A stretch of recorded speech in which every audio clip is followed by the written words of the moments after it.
Hello, ma'am. Pwede po kayo ma-interview? No camera, no camera. I'm shy. Ano po ang masasabi niyo sa management ng Zone 4? Joke lang. It's a very, it's an honor to be here actually because me myself, I've been a player in the Kali Kali. So that game, that nobody that. Picture. No, I'm shy, guys. Ikaw, ano masasabi mo sa kasikasanan na nangyari? Basic. Ikaw, ano masasabi mo sa management sa Zone 4? Ipos lang ha. Wala lang. Ikaw, ano masasabi mo, ma'am? Kasi narinig ko talaga yung mga sabi-sabi mo lahat. Wala ate. Nakakusap na sa inyo. Pwede ma-interview, guys? Yes, ano po ang nangyayari? Anong nasasabi niyo sa management ng Zone 4? Nandito po tayo ngayon sa Barangay Zone 4 sa Matapat.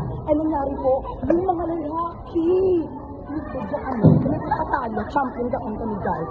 So, sa barangay, so, Matapat. Pero guys, nangyari po paano kami mag-interview sa mga tao? Paano mag-interview ngayon? Ma-interview kami, guys.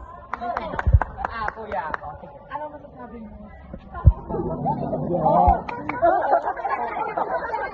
So naman tayo sa mga kalalagdo. Ito naman ate.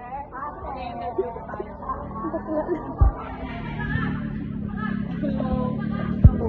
So, pwede ka ba namin ma-interview? Kamusta ang laro natin ngayon? Palaya ikaw. Okay na. Thank you. Doon tayo. Hello.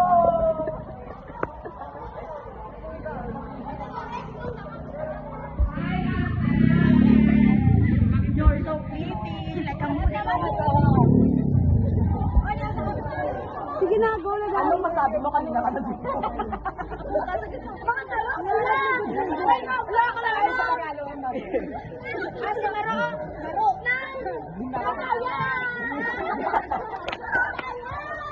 At yung lang po. Outro. Ito mga management naman tayo.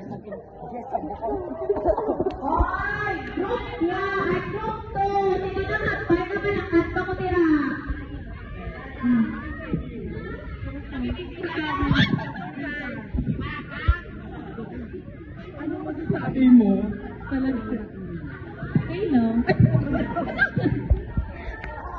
So guys, dito na po natatapos ang aking interview. Bye! Luzon, Visayas, Mindanao, nagbabalik ang aming dalawang brilyante.